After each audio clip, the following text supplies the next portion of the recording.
Ես հարցը հնչեցրեցի, դուք ընդհանուր ձեր բոլորի դիմումներում գրեթե գործոնների մեջ թվարկված է արևմտյան պաշտոնյաների ուղիղ ազդեցությունը ընտրությունների արդյունքների վրա այն տեսանկյունից, որ հայտարարություններ են արվել ի պաշտպանություն իշխանության եւ այլն, այս կարգի հանգամանքներ նշվել են։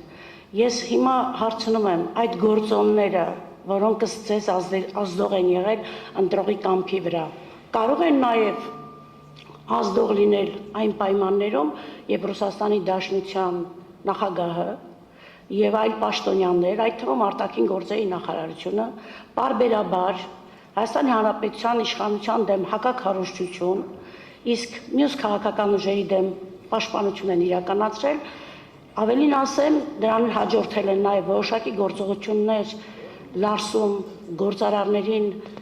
զրկելու Բարձր դատարան, խնդրում եմ,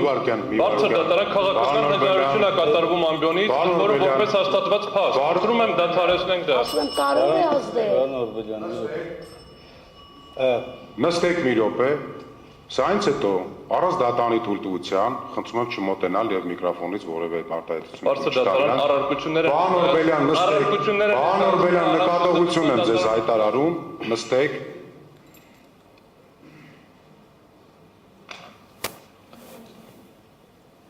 Կարելի է Տիկին Սաֆարյան, ավարտեցիք։ Այո։ Շնորհակալություն։ Խնդրում եմ անջատեք խոսափողը։ Պատասխանեք, պարոն։ Բարձր դատարան Տիկին Սաֆարյանը հավանաբար շփոթում է, նախ մեր դիմում նման բան չկա։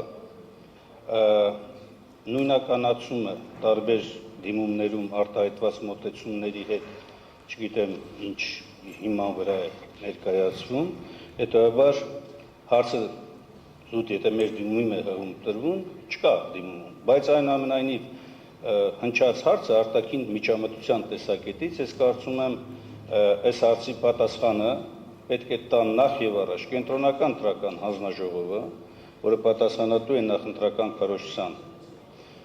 վրա ազդեցության գնահատման առումով, իրավապահ մարմինները, ընդ որում ամբողջական կազմով, արտաքին ազդեցության տեսակետից բոլոր ուղղություններով, իսկ ինչ վերաբերում է Ռուսաստանի Դաշնության նախագահի կամ բարձրաստիճան պաշտոնատար անձանց արտահայտություններին, կարծում եմ բարձր դատարանի դատավոր Տիկին Սաֆարյանը պետք է այս մասի նախ եւ առաջ ներկայացներ ահազանգ եւ հաղորդում համապատասխան իրավապահ մարմիններին ու այն մոտեցումը, որ Տիկին Սաֆարյանը հիմա ներկայացրեց, բացարձակ չի համապատասխանում ոչ միայն իրականությանը, այլ նաև ուղիղ հակառակը, սա կարող է ներկայացվել եւ մեկնաբանվել բոլոր ուղղություններով, բացառապես Հայաստանի գործող իշխանությունների աջակցության հարցին։ Օտարերկրյա միջամտության եւ ավարտելով խոսքս, բարձր դատարան, ես խնդրեմ նաև մի հստակեցում, նախորդ հարցում երբ որ տրվեց եւ վկայակոչվեց 258A որոշումը, իբրև թե Հայաստան Դաշինքի վստահված անձը նկարահանել, ես խնդրեմ, որպեսզի հստակություն մտնի եւ հղումը կոնկրետ նշվի։ Հակառակ դեպքում պետք է գնահատեմ, որ ուղղակի հայտարարություն է, որ իրականության հետ կապ չունի։ Շնորհակալություն։